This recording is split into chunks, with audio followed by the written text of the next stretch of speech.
Mes parents ont laissé un mot, le mariage est annulé. Attendez-vous à un appel de mon avocat. Je n'ai pas discuté. 48 heures plus tard. Bonjour. Je m'appelle Jenny. 2 semaines avant mon mariage, j'ai trouvé un mot sur le comptoir de la cuisine de mes parents, mariage annulé. Attendez-vous à un appel de mon avocat. Pas d'appel, pas d'explication, juste le silence. Mais ce n'était pas le pire. Ils ont utilisé les préparatifs de mon mariage pour quelqu'un d'autre, ma propre sœur. Mon argent, mon lieu de réception, même ma robe réattribuée comme si je n'en avais jamais fait partie. Quel genre de famille fait ça? Et que s'est-il passé 48 heures plus tard? Je vous le promets, cela a tout changé. Je suis arrivé chez mes parents plus tôt que d'habitude ce matin-là. Le soleil ne s'était pas encore complètement levé, projetant cette douce lumière orange et tamisée à travers les fenêtres du quartier calme de Charleston. J'avais prévu de déposer les derniers échantillons de gâteaux et les invitations fraîchement imprimées avant de me rendre au travail. Tout avait été planifié à l'heure près ces dernières semaines, et j'avais pris soin de ne pas dépasser les bornes, surtout avec ma mère. Je suis entré par la porte de côté, comme je l'avais toujours fait. Pas de voix, pas le faible bourdonnement de la télévision en fond sonore, pas même le léger tintement de la tasse de thé préférée de ma mère. La maison était immobile. Puis je l'ai vue. Une simple feuille de papier pliée en deux reposait sur le comptoir de la cuisine, là où ma mère laissait habituellement des post-it joyeux et des rappels pour la collecte des fleurs ou les plans de table. Mais ce n'était pas son écriture habituelle. Ce n'était pas de l'encre bleue avec des courbes arrondies. C'était de l'encre noire, nette et froide. Mariage annulé. Attendez-vous à un appel de mon avocat. C'était tout. Pas de salutation, pas de signature, pas de fichue explication. Pendant un instant, mon corps s'est simplement figé. Plus de souffle, plus de mouvement. Mon esprit est devenu silencieux, comme s'il ne pouvait pas traiter le fait que cette mot venait de faire exploser tout ce que j'avais planifié depuis un an. Je n'ai pas crié. Je n'ai pas pleuré. Je n'ai même pas envoyé de message à mon fiancé, Jess. Au lieu de cela, j'ai pris mon téléphone et j'ai tapé un seul mot en réponse à ma mère, compris. J'ai conduit jusqu'à la maison dans un silence complet. Les routes étaient presque vides, mais je n'entendais ni le ronronnement du moteur ni les légers bruits sourds des pneus sur le bitume. C'était comme si mon corps était parti ailleurs et m'avait laissé derrière pour gérer les débris. Je ne suis pas allé au travail ce jour-là. Je n'ai appelé personne. Je me suis assise sur le bord de mon canapé, toujours en chaussures, rejouant chaque conversation du mois passé. Qu'est-ce que j'avais manqué? Était-ce quand j'avais exprimé mon désaccord sur le nombre d'invités, ou quand j'avais dit à Karen qu'elle ne pouvait pas amener un cavalier qu'elle venait de commencer à fréquenter? Non, ce n'était pas soudain. Ce n'était pas un caprice. Quelqu'un avait planifié cela. À la tombée de la nuit, je n'avais toujours pas de nouvelles d'eux. Pas un seul appel, pas même un suivi de ce mot. Mais j'ai reçu autre chose. Un message de ma cousine Courtney est apparu sur mon écran. « Salut, je pense que c'était destiné à quelqu'un d'autre, mais c'est arrivé dans mes courriels. Tu devrais voir ça. » En pièce jointe, une capture d'écran d'une conversation de groupe intitulée « Changement mariage famille Monroe ». Mon cœur battait la chamade tandis que je parcourais les noms, Julia, Karen, Lial. Ils avaient planifié une célébration restructurée, le même lieu de réception, la même liste d'invités, mais avec Karen. Karen, ma sœur cadette, récemment fiancée, était maintenant la pièce maîtresse de l'événement qui avait été le mien. La facture du fleuriste avait été mise à jour, remplaçant mon nom. Le nouveau calendrier provisoire du photographe mentionnait Karen et Zach comme le couple. Je n'avais pas seulement été retiré, j'avais été remplacé. J'ai fixé l'écran, lisant le même message encore et encore. Karen avait même plaisanté dans un message, au moins, maintenant, les photos seront mignonnes. Ma mère a répondu avec un emoji cœur. Mes doigts tremblaient. Ma vision s'est brouillée, non pas à cause des larmes, mais à cause du genre de fureur qui ne vient que lorsque quelqu'un vous écorche vif lentement tout en vous souriant au visage. Le pire? Je les avais laissés gérer le lieu de réception. Je leur avais fait confiance pour les acomptes, les comptes, la planification parce qu'ils étaient ma famille, parce qu'ils m'avaient dit que c'était plus simple ainsi. Plus simple pour m'effacer. Je me suis souvenu du moment où maman a insisté pour que nous choisissions une robe neutre, quelque chose de simple.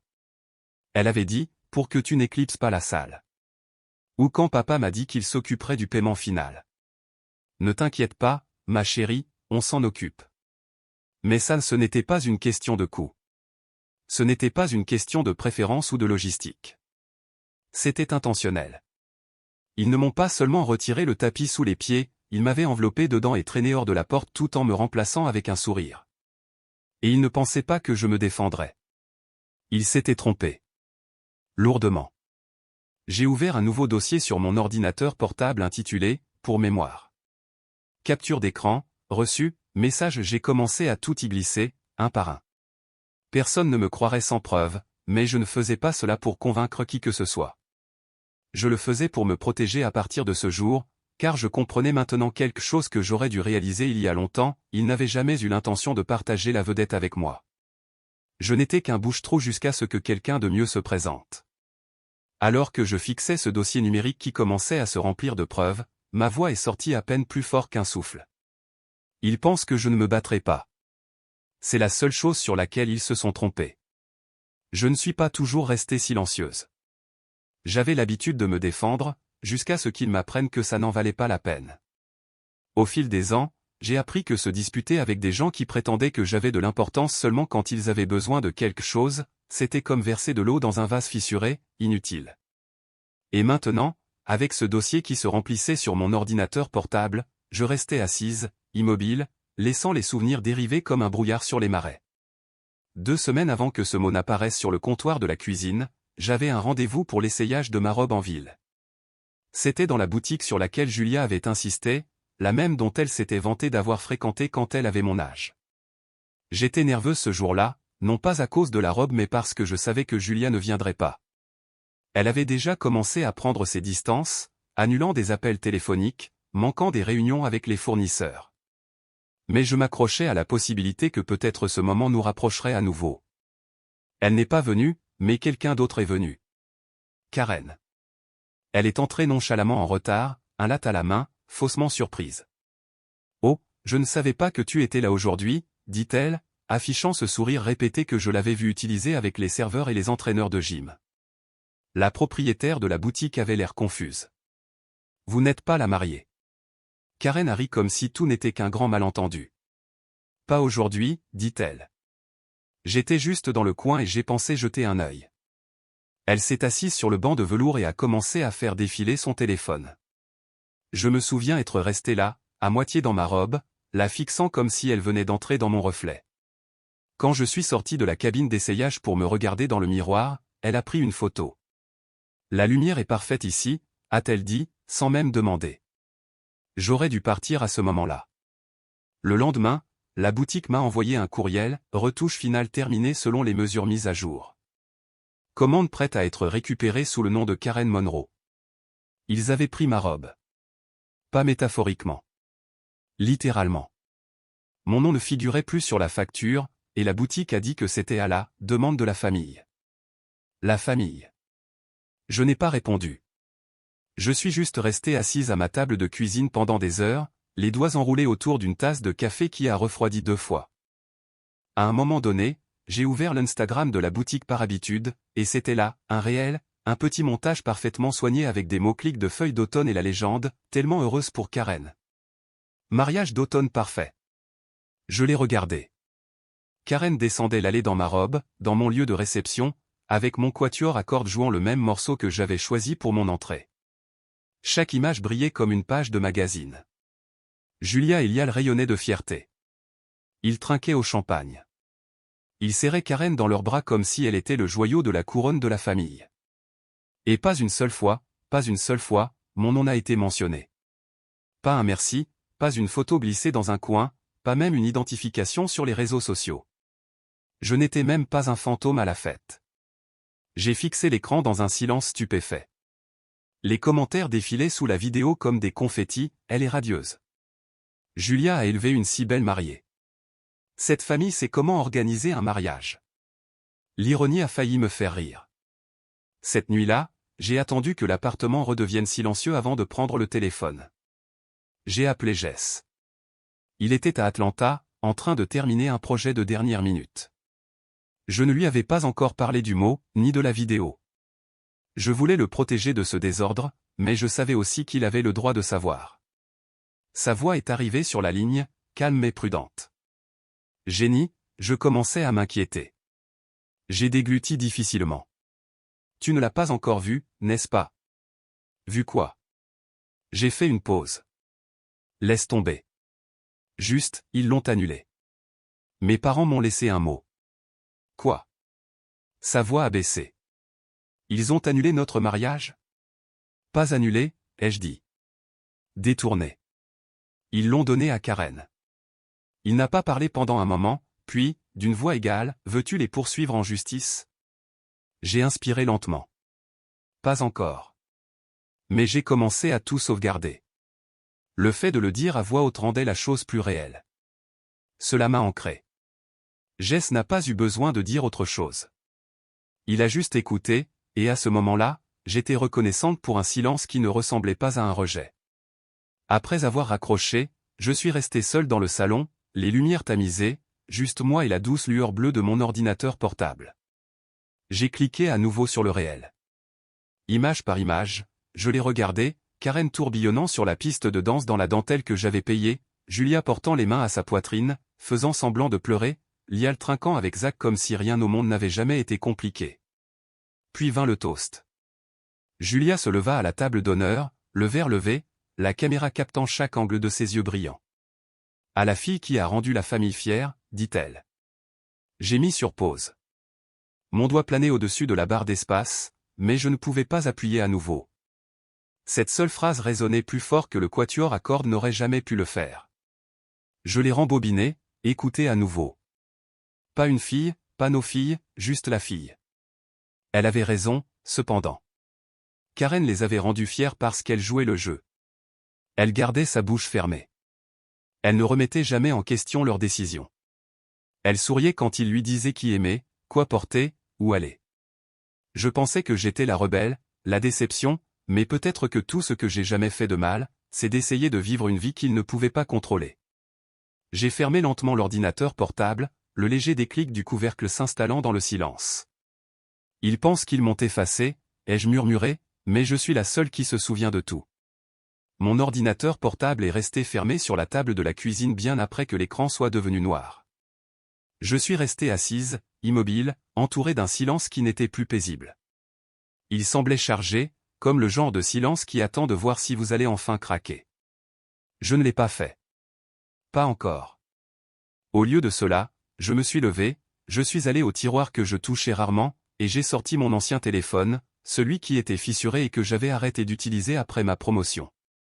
C'était surtout un poids mort maintenant, mais il contenait encore des photos, des messages vocaux et des mémos vocaux d'il y a des années. Je me suis dit que je cherchais quelque chose de pratique, peut-être d'ancien devis de fournisseur ou un contact de mes premières planifications de mariage, mais au fond, je cherchais la preuve que je ne perdais pas la tête, quelque chose qui me rappelait que cela n'était pas sorti de nulle part. J'ai fait défiler les dossiers jusqu'à ce qu'un intitulé « Dîner des fêtes 2021 » attire mon attention. Mon doigt a hésité. Ce Thanksgiving avait été étrange. Julia était inhabituellement silencieuse. Karen n'arrêtait pas de parler d'un poste en marketing qu'elle n'avait même pas encore accepté. Papa était collé au match de football. Je me suis souvenu être sorti pour faire un tour du pâté de maison, ayant besoin d'air après que Karen m'ait reproché d'être toujours si sensible. Apparemment, j'avais laissé mon téléphone enregistré sur la table par erreur. Quand j'ai appuyé sur lecture, les tintements de couvert en arrière-plan ont de nouveau rempli la pièce. Puis la voix de Julia, trop désinvolte, trop douce. C'est une fille gentille, dit-elle, et je savais déjà qu'elle parlait de moi, mais elle n'est tout simplement pas comme Karen. Pas déterminée, pas spéciale. Elle est bien. Ce mot, bien, a coupé plus profondément que n'importe quelle vulgarité n'aurait jamais pu le faire. Ce n'était pas de la rage ou du rejet, c'était du mépris, comme si j'étais un papier peint fade dans leur maison, qui ne valait pas la peine d'être changé, ni admiré. Elle ne se dépasse pas. Elle est contente de son sort, et c'est bien. Mais Karen a du potentiel. J'ai arrêté l'enregistrement. Je n'avais pas besoin d'en entendre plus. Mon visage ne s'est pas empourpré. Mon cœur n'a pas battu la chamade. Je suis juste resté là, la mâchoire serrée, regardant par la fenêtre un groupe d'enfants faire du vélo dans la rue, riant librement. C'était donc l'histoire qu'ils s'étaient racontée pendant des années, que j'étais bien et que par conséquent, il ne valait pas la peine de se battre pour moi. Mais ça n'avait pas toujours été comme ça. Il y a eu un temps, aussi bref soit-il, où je me suis rebellé. Colton. Il y a 6 ans. Il avait été la première personne que j'avais laissé entrer complètement, le genre d'homme qui planifiait des escapades de fin de semaine et me surprenait avec des livres d'occasion qu'il pensait que j'aimerais. Je me souviens de l'après-midi où il m'a invité à Edisto Beach, juste nous deux. Nous devions partir le vendredi matin. Au lieu de cela, je me suis réveillé avec un message, « Jenny, je suis désolé, je ne peux pas faire ça. Je pense que ta famille avait raison. Je ne suis pas assez bien. » Pas de dispute, pas de seconde chance, juste le silence après ça. Pendant des années, j'ai cru qu'il était simplement tombé en désamour, qu'il avait peut-être trouvé quelqu'un de plus facile. Mais alors que j'étais assise maintenant, les mots de cet ancien message vocal résonnaient différemment, ma famille avait raison. Il n'a pas dit, tu avais tort. Il a dit qu'ils avaient raison. À l'époque, je ne pouvais pas l'accepter, alors je l'ai enfoui, sans jamais le dire à personne, pas même à Jess. J'ai attrapé mon verre d'eau et j'ai fixé la traînée de condensation qu'il laissait sur la table. Je ne pleurais pas. Il ne restait plus de larmes pour cette version de moi-même. Au lieu de cela, je me suis levé et je suis allé à l'armoire au-dessus du réfrigérateur. C'est là que je gardais les documents, l'hypothèque que j'avais signée seule, les reçus du lieu de réception du mariage, une feuille de calcul imprimée que Julia insistait pour gérer, afin de garder les choses en ordre, avait-elle dit. Chaque page que je sortais confirmait quelque chose de plus profond que la mauvaise gestion. Ce n'était pas le chaos, c'était une stratégie, du genre qui m'effaçait lentement pour que, le temps que je m'en aperçoive, j'ai déjà disparu. Ils avaient pris mon mariage, ma voix, ma robe. Que avaient-ils volé d'autre au nom de la famille? Le pire, ce n'était pas ce que j'avais trouvé, c'était la facilité avec laquelle je l'avais trouvé. Un balayage complet. Aucune trace de dépôt fait sous mon nom, aucune reconnaissance de mon travail. La liste des invités, modifiée des semaines auparavant, avait mon adresse courriel supprimée. Les arrangements floraux étaient maintenant répertoriés sous « Karen M », toute ma présence, effacée. J'ai chuchoté la question à nouveau en me rasseyant, un chuchotement qui ne semblait plus rhétorique. Qu'ont-ils pris d'autre? Et pour la première fois, je ne me suis pas senti coupable de demander. Ce moment d'immobilité a été brisé par la sonnerie stridente de mon téléphone.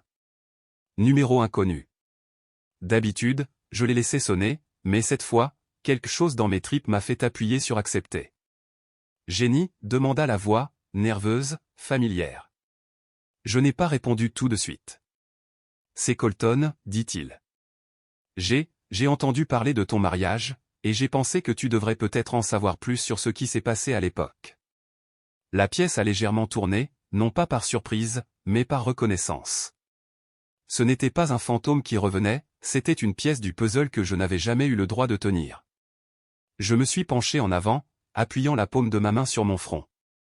Une douleur familière s'est installée derrière mes yeux. J'ai gardé ma voix calme. Je t'écoute.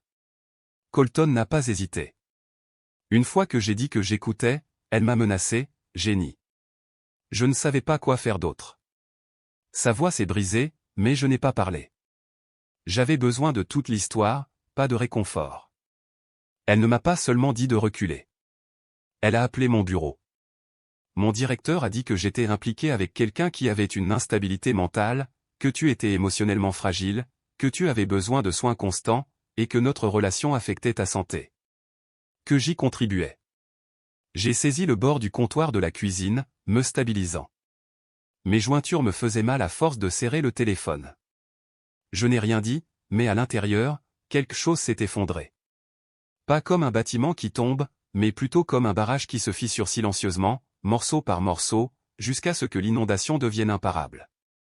Elle a dit, si je t'aimais vraiment, je m'éloignerais pour que tu puisses te concentrer sur toi-même. Et je l'ai cru. Je pensais que je faisais ce qu'il fallait. Il a fait une pause. Je pouvais l'entendre, le regret, le poids qu'il portait depuis toutes ces années. Je suis désolé. Je sais que ça ne répare rien. J'ai hoché la tête, même s'il ne pouvait pas le voir. Ma voix est sortie calme, presque plate. Ça ne répare rien, ai-je dit, mais merci de me l'avoir dit. Nous n'avons échangé aucun au revoir. J'ai raccroché, posé le téléphone sur la table, et j'ai regardé par la fenêtre, où le lampadaire extérieur brillait sur le pavé vide. Puis j'ai rassemblé mes propres pensées comme des éclats sur un sol carrelé, les assemblant en quelque chose qui ressemblait à une chronologie. Le schéma était clair maintenant, non seulement avec le recul, mais dans des détails froids et délibérés, le contrôle. Julia ne s'était pas contentée de bloquer mon chemin, elle l'avait rasé au bulldozer et m'avait ensuite dit que je n'avais aucun sens de l'orientation. Le lendemain matin, je me suis assise à la table de la cuisine avec mon café qui refroidissait. Mes doigts planaient sur le contact de Jess. Il n'avait pas cherché à me joindre depuis des jours, et j'avais été reconnaissante de cet espace, mais maintenant j'avais besoin de réponses que lui seul pouvait donner. Quand il a décroché, son ton était prudent. « Salut, dit-il. J'ai besoin que tu sois honnête avec moi, ai-je dit, et j'ai besoin que tu le fasses maintenant. » Il y eut une pause juste assez longue pour que je l'imagine assis sur son canapé, la main sur le front, comme il le faisait toujours quand il se sentait acculé. « Je sais de quoi il s'agit, dit-il, et tu as raison de demander. Il m'a parlé du jour où il est allé chez mes parents, des mois avant de me demander en mariage. Elle m'a appelé dans la véranda. Ton père n'était pas là. Elle avait un dossier, a dit que c'était quelque chose pour m'aider à faire le bon choix avant les fiançailles. Il a soupiré. À l'intérieur, il y avait des copies de tes anciens relevés de crédit d'il y a des années, des notes sur tes crises de panique après l'université, même ta facture des urgences quand tu t'es évanoui au travail. Elle m'a dit qu'elle les gardait pour les urgences. Et le contrat de mariage, ai-je demandé. Jess a hésité. Elle en avait fait rédiger un. Elle a dit que c'était juste une précaution pour protéger les actifs de la famille au cas où les choses ne marcheraient pas, l'as-tu signé? Non. Mais je ne te l'ai pas dit non plus. Je ne voulais pas créer de rupture. Une rupture. Comme s'il n'y avait pas déjà eu un canyon. Merci, ai-je dit et j'ai mis fin à l'appel avant de dire quelque chose que je ne pourrais pas reprendre. Je me suis levé, je suis allé dans ma chambre et j'ai sorti la petite boîte en métal du fond de mon placard. À l'intérieur se trouvaient les documents que Julia m'avait toujours dit de conserver, au cas où. La confirmation de l'acompte du lieu de réception, elle portait mon nom. La facture des arrangements floraux était passée par le compte de mon organisation à but non lucratif, celui que j'avais ouvert il y a 5 ans. Et tout en bas, plié soigneusement dans une enveloppe crème, se trouvait l'accord budgétaire qu'elle m'avait remis il y a 2 mois. Je l'avais signé sans trop y penser à l'époque. Elle avait dit que c'était pour aider à garder les dépenses organisées. Ce que je tenais maintenant, cependant, n'était pas un guide budgétaire. C'était un contrat. Un transfert silencieux d'actifs. Un petit outil astucieux pour déplacer les choses de mes mains à celles de Karen. J'ai regardé la ligne de signature, la mienne, au-dessus d'une ligne qui disait « Réaffectation financière autorisée à des fins de redistribution familiale ». Ils n'ont pas seulement annulé mon mariage, ils ont réalloué ma vie. Je suis retourné dans le salon et j'ai laissé tomber les papiers sur la table. Je n'ai pas pleuré. Je n'ai pas crié. Mais je me suis déplacé avec une nouvelle sorte de concentration, une que je n'avais pas ressentie depuis longtemps. J'ai ouvert mon ordinateur portable, créé un nouveau dossier et l'ai intitulé « Restitution ». Puis j'ai ouvert mon courriel à Julia.Monroe. Objet, ceci s'arrête maintenant. Le corps était court, sec, précis, tu m'as assez pris. Si tu continues, je reprendrai tout. Légalement. Publiquement. Définitivement. Considérez ceci comme votre dernier avertissement. J'ai cliqué sur envoyer, et pour la première fois depuis ce qui semblait une éternité, j'ai senti le nœud dans ma poitrine se desserrer. Non pas parce que j'avais fini, mais parce que j'avais enfin commencé. Je n'ai pas attendu sa réponse. J'ai fermé l'ordinateur portable, repoussé ma chaise et me suis dirigé vers la fenêtre. Le soleil commençait à poindre au-dessus du bord des toits, projetant cette étrange lumière gris-bleu sur la rue vide à l'extérieur, le genre de lumière qui ressemble à un avertissement. Je suis resté là plus longtemps que prévu, les bras croisés, le cœur battant régulièrement mais fort. Je ne m'attendais pas à la paix, ni de leur part, ni de tout cela. Mais je pensais que, peut-être, juste peut-être, le silence durerait un peu plus longtemps. Ce ne fut pas le cas. Une vibration de mon téléphone a attiré mes yeux vers l'écran. Notification de Facebook. Karen avait publié quelque chose. J'ai hésité, le pouce planant au-dessus de l'écran. Puis j'ai tapé. Sa publication était longue, travaillée, le genre de message que quelqu'un passe du temps à répéter, non seulement par écrit mais aussi devant le miroir au petit déjeuner, en tournant une alliance qu'elle n'avait pas méritée. Elle m'a qualifié d'instable, m'a accusé de fabriquer des histoires, d'avoir un schéma de longue date de volatilité émotionnelle. Elle a affirmé que je sapais l'unité de la famille et que je m'emportais parce que je ne supportais pas de ne pas être le centre de l'attention. Julia avait aimé la publication. Lial a laissé une réaction en forme de cœur. Mon estomac s'est noué, mais je n'ai pas pleuré. Je n'ai pas fait les 100 pas, ni crié, ni jeté le téléphone comme je l'aurais fait des années auparavant. Au lieu de cela, j'ai ouvert mon outil de capture d'écran, j'ai capturé la publication, les commentaires, les eurodatages, et je les ai enregistrés dans le dossier intitulé « Restitution ». S'il pensait que cela me briserait, il n'avait pas prêté attention. Je me suis versé une tasse de café, me suis assise à la table de la cuisine et j'ai de nouveau regardé la publication, non pas pour la lire mais pour étudier les réponses. D'anciens amis de la famille intervenaient, la plupart vagues mais lourds de sens, tellement désolé que tu traverses ça, Karen, ou, certaines personnes ne peuvent tout simplement pas laisser le passé derrière elles. Ils essayaient de me faire honte pour me réduire au silence, mais ils n'avaient pas réalisé que j'avais arrêté de jouer à leur jeu. J'ai tapé le contact de Mara. Elle a répondu à la deuxième sonnerie. Jen? Sa voix était tendue, prudente. Salut. J'ai vu la publication de Karen. Ça va? Il y eut une pause. Je l'ai vue, ai-je répondu. Je me demandais si tu voudrais qu'on se voie. J'aurais vraiment besoin d'un visage familier. Mara a inspiré brusquement, puis a expiré comme si elle s'apprêtait à annoncer une nouvelle que personne ne veut dire à voix haute. Je ne pense pas que ce soit une bonne idée, dit-elle. Les gens de ta mère, ils l'écoutent, génie. Elle a aidé mon cousin à entrer dans ce cabinet d'avocat, et après cette histoire avec le testament de ta tante, eh bien, je ne peux tout simplement pas, je ne peux pas prendre le risque. J'ai cligné des yeux. Sans rancune, ajouta-t-elle rapidement. C'est juste compliqué. Je l'ai remercié quand même, j'ai raccroché, et je suis resté assise là pendant un moment, laissant ce moment s'installer, non pas comme une trahison, mais comme une confirmation. Le pouvoir de Julia ne s'arrêtait pas à la porte d'entrée, il coulait dans les veines de cette ville comme un courant silencieux que personne n'osait affronter. J'ai pris mon temps cet après-midi-là. J'ai fait la vaisselle, nettoyé la salle de bain, arrosé les plantes grasses près du rebord de la fenêtre, laissé le silence s'étirer, non pas par évitement mais parce que j'avais besoin d'espace pour penser sans leur bruit. Au crépuscule, j'ai repris le téléphone. Cette fois, j'ai appelé Karen. Elle a répondu comme si elle s'y attendait. Tu as enfin décidé de parler? Je ne vais dire ça qu'une seule fois, ai-je dit, en gardant ma voix basse et égale. Retire la publication. Il y eut un temps de silence, puis un rire pas le genre amusé, le genre méchant, le genre qu'elle utilisait au lycée quand elle savait qu'elle avait du soutien. Tu ne peux pas sérieusement penser que quelqu'un te croit maintenant, dit-elle. Tu as l'air paranoïaque. Exactement comme, eh bien, exactement comme maman l'a dit. Je ne demande pas qu'on me croie, ai-je dit. Je demande de l'espace.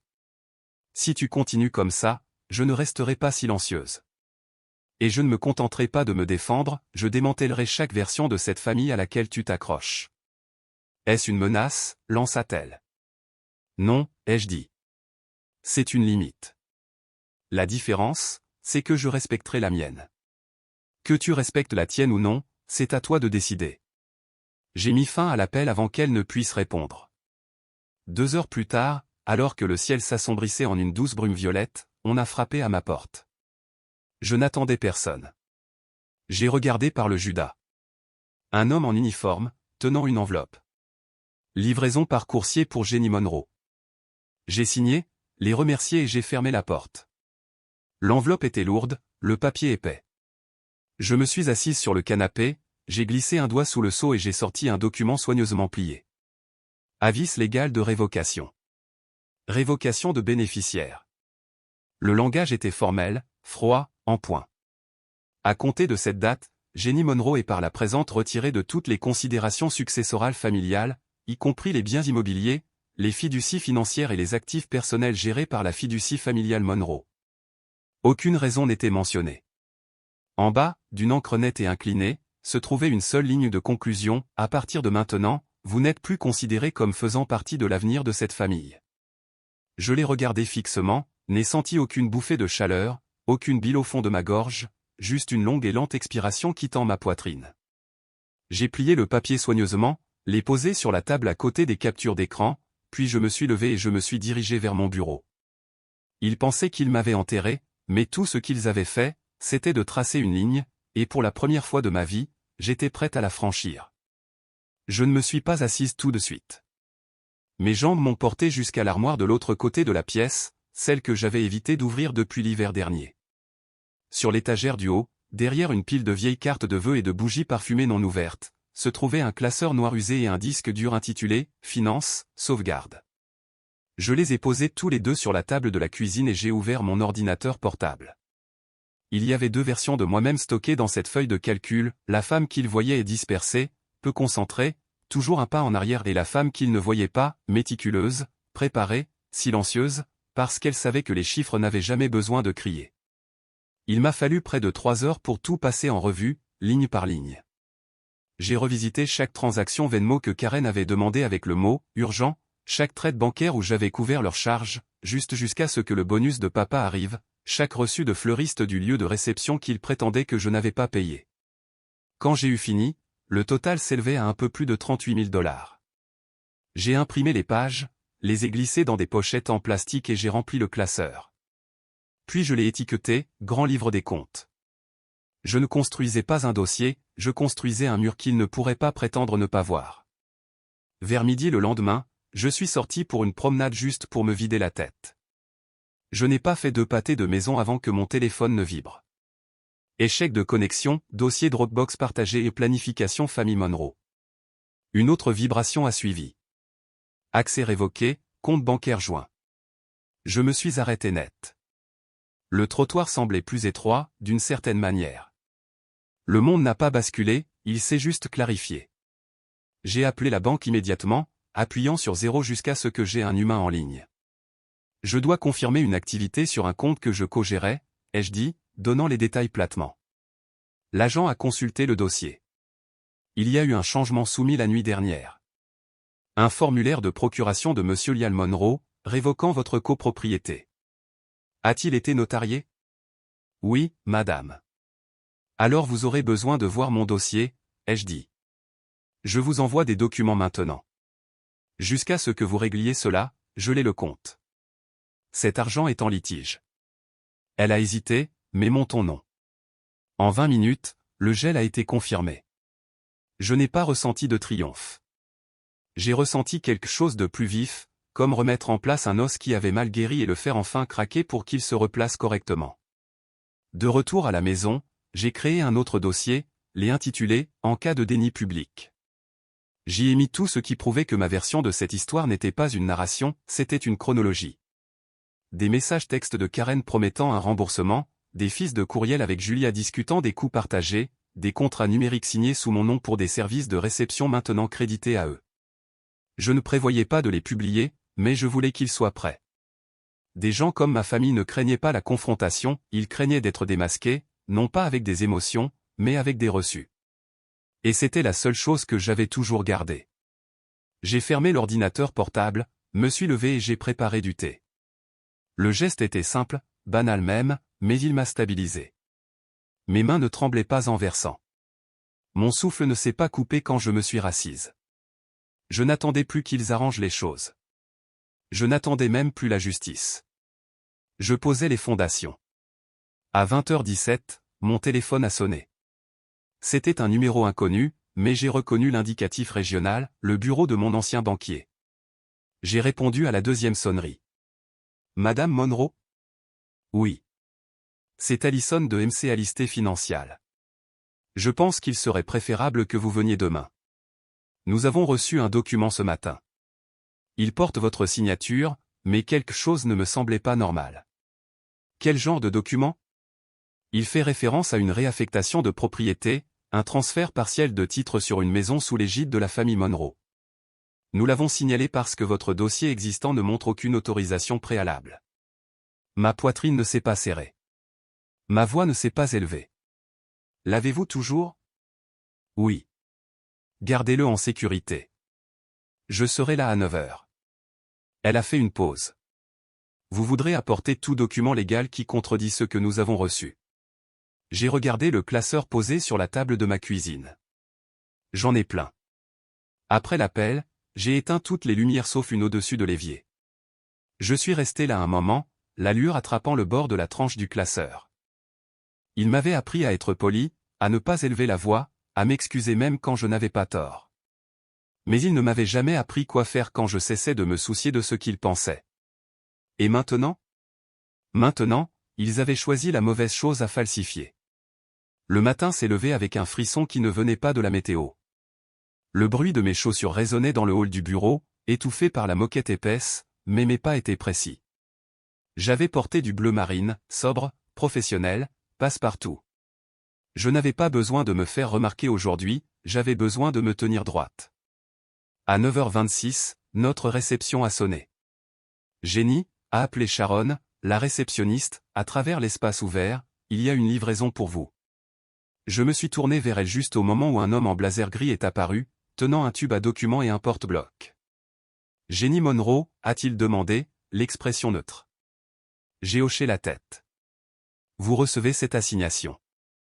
Il a placé l'enveloppe dans mes mains, m'a fait signer et est parti avant que je puisse dire un mot. Je suis retourné lentement à mon bureau, me suis assise et j'ai ouvert le sceau. Plainte civile, Monroe contre Monroe. J'ai parcouru le document. Des paragraphes de revendications exagérées. Il m'accusait d'avoir détourné des fonds familiaux destinés au mariage initial, affirmait que j'avais autorisé des améliorations du lieu de réception en dehors des budgets convenus, que j'avais souffert d'une instabilité émotionnelle répétée qui me rendait inapte à gérer les affaires financières. Mon nom était transformé en une caricature de chaos. Le procès ne cherchait pas seulement de l'argent, il cherchait à m'étiqueter comme indigne de confiance, instable, dangereuse. Autour de moi, le bourdonnement du bureau était trop silencieux. J'ai senti des regards se poser sur moi puissant détourner aussi vite. J'ai fermé le dossier, ouvert mes courriels et j'ai tapé. Objet, plainte pour diffamation, famille Monroe. Ajoutez ce dépôt à notre demande conventionnelle. Diffamation, intention malveillante, atteinte à la réputation. Répondons rapidement. Je n'avais pas besoin d'une vengeance qui fasse du bruit. J'avais besoin d'une vengeance qui vienne avec un numéro de dossier. Cet après-midi-là, la porte du passé s'est grande ouverte. Un appel est arrivé sur ma ligne professionnelle d'un numéro que je ne reconnaissais pas, ici Jenny. Jenny, c'est Victor Lagne, je me suis penché en arrière. Victor avait été le bouclier de relations publiques de ma mère depuis aussi longtemps que je me souvienne. Il avait été l'homme qui transformait les faux pas de Julia en citations inspirantes, celui qui avait dit aux journaux que notre famille était résiliente, lorsque des rumeurs de fonds détournés dans son association caritative avaient circulé il y a 10 ans. Maintenant, il sonnait comme quelqu'un qui jouait sur les deux tableaux. Je voulais juste prendre contact, dit-il, lissant son ton comme un politicien, et dire que vous feriez peut-être mieux de laisser cette affaire se régler discrètement. Parfois, le bruit s'éteint plus vite si on ne l'alimente pas, vous vous inquiétez pour l'image de Julia, ai-je répondu. Vous devriez. Elle ne tient qu'à un fil, et cette fois, c'est elle qui m'a tendu les ciseaux. Il y eut une pause, une profonde inspiration. Jenny, ces choses dégénèrent. Soyez intelligente. Je suis intelligente. C'est ce qui vous fait peur. J'ai mis fin à l'appel. Ce soir-là, je suis resté à l'écart des réseaux sociaux, mais l'univers ne m'a pas rendu l'appareil. Mon téléphone a vibré avec une notification. Julia Monroe a publié une nouvelle mise à jour de statut. Je n'ai pas cliqué tout de suite. J'ai attendu, pris une gorgée de la tisane à la camomille que je ne voulais pas mais que j'avais préparée par habitude. Puis je l'ai ouverte. C'est difficile d'être une mère, commençait-elle. Vous essayez d'élever vos enfants avec compassion. Vous vous sacrifiez. Vous guidez. Mais parfois, quand la douleur déforme la vision d'un enfant, tout ce qu'il peut voir, c'est de la trahison là où il y avait autrefois de l'amour. Il n'y avait pas de nom, mais tout le monde savait de qui il s'agissait. Les commentaires ont afflué, des gens de l'église, des voisins de notre ancien quartier, les nouveaux beaux-parents de Karen. Elle a de la chance de vous avoir comme mère. Certains enfants deviennent amers, peu importe ce que vous leur donnez. J'ai déjà vu ça. C'est l'argent. Toujours l'argent. J'ai imprimé la publication, les 57 commentaires, surligné les noms, pris des captures d'écran de chaque connaissance mutuelle qui avait cliqué sur « J'aime ». Puis je les ai remises à mon avocate. Ne répondez pas, a-t-elle dit. Je ne le ferai pas, ai-je répondu. Mais vous, si. Nous avons commencé à établir notre chronologie, quand Karen a demandé pour la première fois le prêt pour la compte, quand Julia m'a envoyé la feuille de calcul budgétaire qui a plus tard réalloué les actifs, quand la maison a été listée avec mon nom sur l'accord, quand le dossier Dropbox a été mystérieusement vidé. Je n'avais pas besoin de me disputer avec des inconnus en ligne. J'avais un tribunal. 3 jours plus tard, un courriel est arrivé juste après le petit déjeuner. Date d'audience confirmée, Monroe contre Monroe. Division civile, salle 204. Audience fixée dans 3 semaines. J'ai regardé la date, puis mon reflet dans la fenêtre de la cuisine, brouillé par la brume matinale. Ils voulaient m'embarrasser, me faire taire, me redéfinir. Mais la seule chose qu'ils avaient accomplie, c'était déguiser ma résolution. Je me suis détourné de la fenêtre et j'ai parlé à voix haute à personne d'autre qu'à moi-même. Vous voulez un combat public? Très bien. Mais j'apporterai toutes les vérités que vous avez enterrées. Après avoir fermé le courriel confirmant la date d'audience, je ne me suis pas assise. Je n'ai pas parcouru d'autres preuves ni répété des questions possibles. J'ai marché directement vers la fenêtre du salon, j'ai tiré le rideau et j'ai regardé le calme de la fin de journée. Les lampadaires vacillaient alors que le ciel s'assombrissait, et je suis resté là en silence, une main agrippant le bord du rideau, l'autre posée sur ma cuisse, stable et chaude. Il ne s'agissait plus de mon mariage. Cela ne l'était plus depuis un certain temps. Il s'agissait d'années passées à me faire dire ce que j'étais autorisé à vouloir et qui j'étais autorisé à être. Je me suis assise à mon bureau, j'ai ouvert mon ordinateur portable et j'ai créé un nouveau dossier. Je l'ai intitulé simplement « Vérité ». Puis j'ai écrit la première publication. Pas de préambule, pas d'introduction émotionnelle, juste un titre, mon nom est Jenny Monroe, et voici ce qu'ils ont effacé. En dessous, j'ai inséré des captures d'écran une par une, des virements bancaires de mon compte à celui de Karen au cours des 5 dernières années, étiquetés, acompte lieu de réception, traiteur, remboursement de voyage d'urgence, l'accord que ma mère avait écrit à la main, paraphé, JM, avec des promesses de rembourser la moitié des frais de mariage, une fois la stabilité familiale atteinte, une vidéo coupée, tremblante à cause de la caméra de mon téléphone, de Julia assise dans la cuisine de mon appartement au printemps dernier, sa voix basse, tranchante. Léla, si tu l'aimes, tu signeras. Si tu ne le fais pas, tu détruiras tout ce que nous avons construit pour toi. Veux-tu être une autre erreur? J'ai ajouté la piste Venmo, la facture du fleuriste avec nos 2 noms mais seulement ma signature, la liste des invités avec des lignes rouges sur les noms de mes amis. Pas de commentaires. Pas de mots-clics. Juste une documentation froide et soignée. J'ai cliqué sur « Publier » et j'ai éteint l'écran. Quand je me suis réveillé à 6h20 le lendemain matin, le fil avait été partagé plus de 3000 fois. Les commentaires affluaient plus vite que je ne pouvais les lire, des inconnus, d'anciens camarades de classe, des partisans silencieux qui avaient observé depuis la touche pendant des années. Et des gens qui posaient des questions. Pourquoi une famille ferait-elle ça à sa fille? Jenny, tu n'es pas seule. Voilà à quoi ressemble la manipulation générationnelle. À 7h02, mon téléphone a sonné. Je n'ai pas reconnu le numéro. J'ai quand même décroché. Jenny, a dit la voix de Karen, cassante et tremblante. Qu'est-ce que tu fabriques, bon sang? Je dis la vérité, ai-je dit simplement. Tu as fait passer maman pour une méchante. Tu nous as tous fait passer pour des gens abîmés. J'ai attendu. Tu penses que l'Internet va arranger ça, a-t-elle sifflé. Tu penses qu'ils t'aimeront pour nous avoir déchirés en public? Non, ai-je répondu calmement. Je pense qu'ils comprendront que j'ai arrêté de laisser quelqu'un d'autre me définir. Il y eut un silence. Puis j'ai ajouté, elle nous a déchirés à huis clos. J'ai juste arrêté de faire comme si ça n'était pas arrivé. J'ai mis fin à l'appel, puis j'ai bloqué le numéro. À midi, mon avocate a appelé pour confirmer que nous étions prêts à soumettre la demande reconventionnelle finale. J'ai ajouté les nouvelles preuves, a-t-elle dit. Êtes-vous sûr de vouloir inclure la déclaration notariée du comptable? Oui, ai-je répondu. Elle était complice. Elle sera citée. Ce document avait été une surprise. Une ancienne comptable de la famille s'était manifestée discrètement après avoir lu ma publication. Elle avait démissionné des années auparavant, invoquant des « raisons de santé ». Dans sa lettre notariée, elle confirmait que Julia avait détourné des dons destinés à un compte caritatif créé sous mon nom vers une fiducie distincte contrôlée uniquement par elle et mon père. Elle a inclus des dates, des registres de transfert, et même des copies numérisées de reçus modifiés. Ce n'était pas seulement un divorce houleux avec ma famille, c'était de la fraude financière. Sur papier, à l'encre, et tout cela avait mon nom lié sans mon consentement. La demande reconventionnelle mise à jour listait l'abus de confiance, la fausse déclaration financière, la détresse émotionnelle et l'enrichissement sans cause. Nous l'avons imprimé sur du papier ivoire et l'avons fait livrer en main propre. Je n'ai pas vérifié Facebook à nouveau ce jour-là. Mais cette nuit-là, alors que j'étais couché, mon téléphone a vibré une fois de plus. Cette fois, d'un numéro inconnu. Je n'ai pas répondu.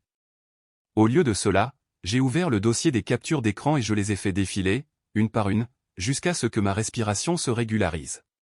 Le lendemain matin est arrivé avec une bruine persistante. Je me suis habillé d'un chemisier gris ardoise, les cheveux tirés en arrière, des talons bas mais fermes. Je ne voulais pas faire une déclaration, je voulais être celle qui se tenait debout quand tous les autres s'asseyaient. Le couloir du palais de justice était calme, des murs vert pâle, de longs bancs. Karen était déjà assise près de l'extrémité, son avocat à ses côtés. Elle a levé les yeux quand je suis entré mais n'a rien dit. Julia se tenait près du mur, les bras croisés, évitant entièrement mon regard. Un homme avec un badge de presse s'est avancé. « Madame Monroe » a-t-il demandé doucement, « avez-vous quelque chose à dire avant que nous entrions ?» J'ai regardé au-delà de lui, à travers la porte qui s'ouvrirait sur des rangées de sièges polis, des témoignages enregistrés et des arguments juridiques. Puis j'ai rencontré son regard. « Juste ceci, » ai-je dit. Quand quelqu'un vous dit que le silence est de l'amour, il essaie généralement de vous empêcher de parler. Les portes de la salle d'audience se sont ouvertes dans le genre de silence qui suit une tempête, et non qui la précède. Un huissier a appelé notre affaire, et je me suis avancé avec mon avocate à mes côtés, le cœur stable, la respiration délibérée. Je ne tremblais pas, plus maintenant. Les nerfs s'étaient consumés des semaines auparavant. Ce qui restait maintenant, c'était la clarté. Karen était assise de l'autre côté de l'allée, s'agitant sur son siège. Son avocat lui a murmuré quelque chose, mais elle n'écoutait pas Julia et restait debout près du bord de la salle, les mains serrées autour d'une pile de papier.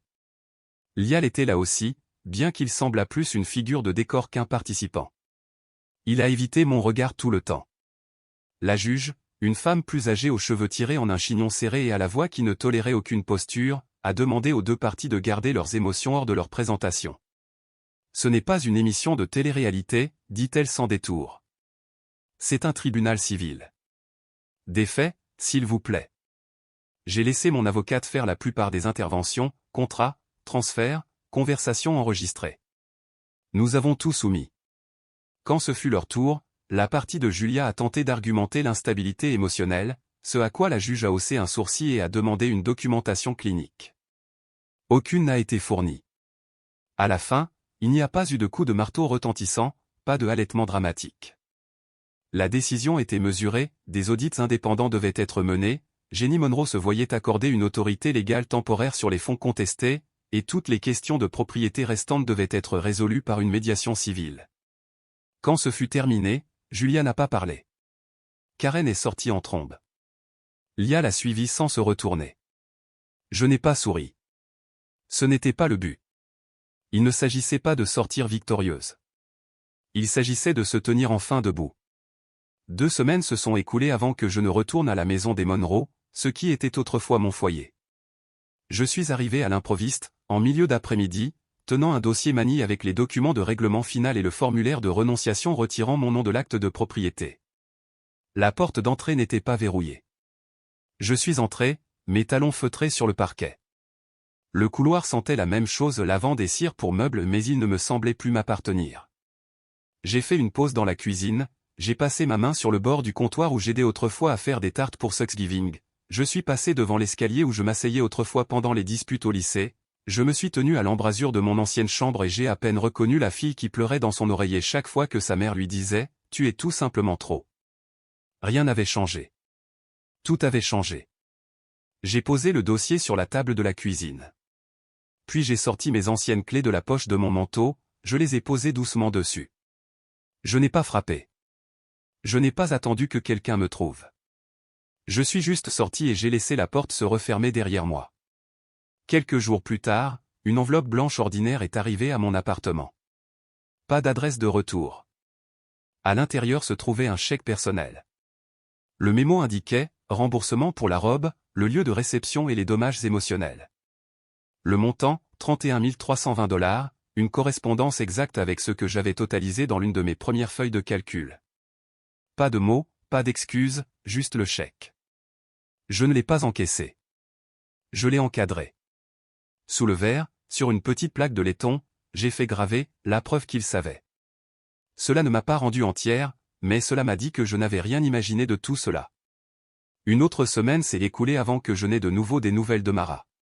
Son nom est apparu sur mon écran lors d'un vendredi matin tranquille dans un café au bord de la rivière. J'ai vu ce que tu as fait, disait son message. Si jamais tu as besoin d'une partenaire pour la suite, je suis partante.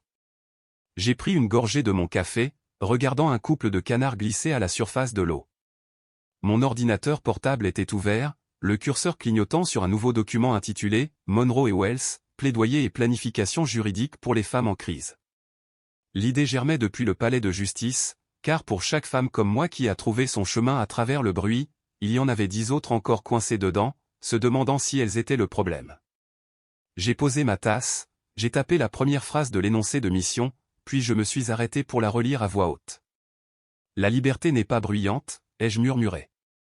Parfois, c'est juste le son de personnes ne vous rappelant. Et ça, plus que n'importe quel verdict ou titre de journal, c'était la fin que j'attendais. Parfois, les batailles les plus difficiles ne sont pas celles menées dans les salles d'audience ou autour des tables de dîner. Ce sont celles où vous vous choisissez enfin plutôt que d'être accepté. S'il y a une chose que j'ai apprise à travers tout cela, c'est que la famille ne se construit pas sur le silence ou la soumission. Elle se construit sur le respect, la responsabilité et la liberté de dire sa vérité, même quand cela fait trembler la pièce. Je n'ai pas gagné en leur faisant du mal.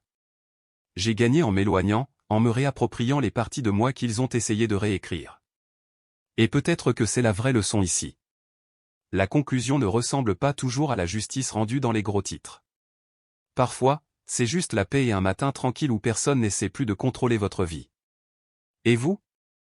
Avez-vous déjà gardé le silence pour maintenir la paix, pour finalement réaliser que vous vous sacrifiez dans le processus? J'adorerais entendre vos pensées.